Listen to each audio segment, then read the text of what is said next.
Pour obtenir la meilleure offre avec Hostinger, vous devez aller jusqu'à la description de la vidéo et cliquer sur le premier lien qui s'y trouve.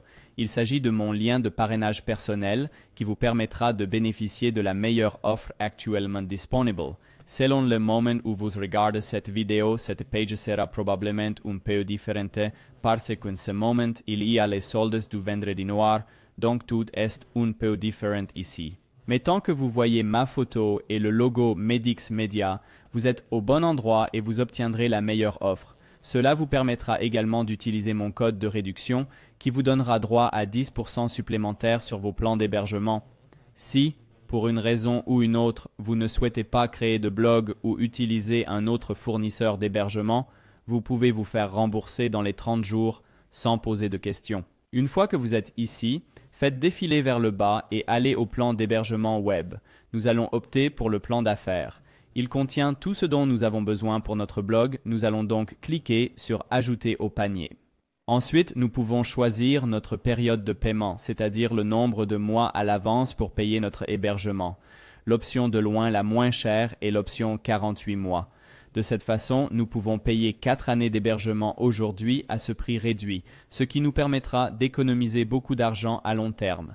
Je vous recommande donc de choisir l'option 48 mois, mais vous pouvez aussi regarder les autres options ici. Gardez à l'esprit que le domaine gratuit ne sera inclus que dans ces plans, les 3 sur le côté droit. Je vais donc choisir l'option 48 mois. Ensuite, faisons défiler l'écran vers le bas et saisissons votre adresse email et choisissez un mot de passe. Une fois que c'est fait, faisons défiler vers le bas jusqu'aux méthodes de paiement. Avant de choisir votre mode de paiement ou de saisir quoi que ce soit ici, assurez-vous d'aller sur le lien Have a Coupon Code, cliquez dessus, puis assurez-vous de saisir Medix Media comme code de coupon, cliquez sur Apply et cela va vous donner une réduction supplémentaire de 10%. Une fois le paiement effectué, nous devrions arriver sur une page ressemblant à celle-ci. Nous voulons accéder à notre tableau de bord le plus rapidement possible afin de gagner du temps en évitant de répondre à toutes ces questions. Nous allons donc cliquer sur le logo Hostinger en haut de la page. Cela nous mènera directement au tableau de bord d'Hostinger. La première chose à faire est de vérifier notre adresse email, celle que nous avons utilisée pour nous inscrire à Hostinger. Il suffit donc d'aller dans votre boîte de réception, de chercher un email disant de vérifier votre adresse email de la part d'Hostinger et de cliquer sur Vérifier l'email. C'est parfait. Maintenant que votre adresse électronique est vérifiée, la prochaine chose à faire est de choisir notre nom de domaine. Le nom de domaine est simplement le nom de votre site web. Par exemple, pour Facebook, le nom du site web est facebook.com. Pour Apple, c'est apple.com. Nous allons donc choisir notre propre nom de domaine pour notre blog. Et comme nous avons choisi l'une des plans où le domaine est inclus, nous pouvons voir ici qu'il est indiqué de réclamer le domaine. Lorsque nous cliquons ici, nous pouvons donc choisir le domaine.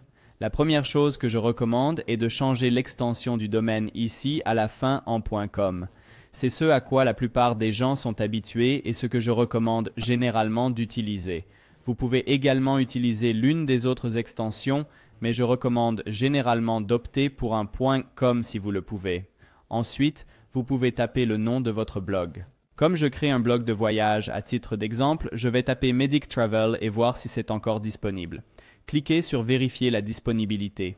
Et comme nous pouvons le voir ici, ce domaine est toujours disponible. Alors, cliquons sur Réclamer le domaine. Pour terminer l'enregistrement de votre nouveau domaine, vous allez devoir remplir quelques coordonnées.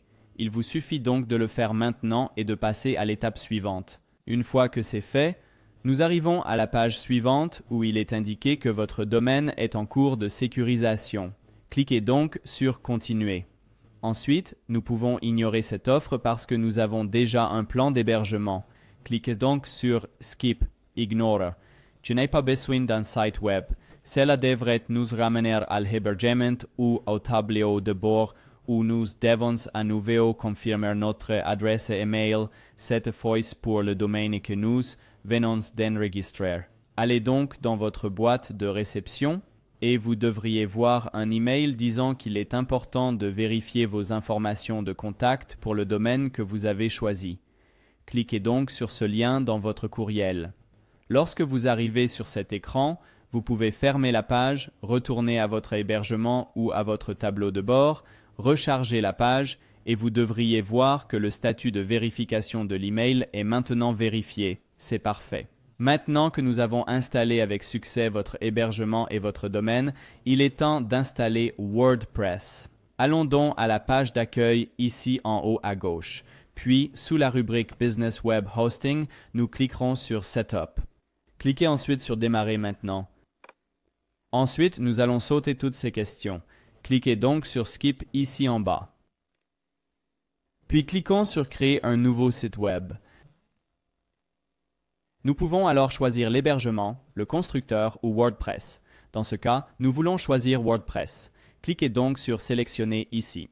Ensuite, nous allons devoir créer un nouveau compte WordPress.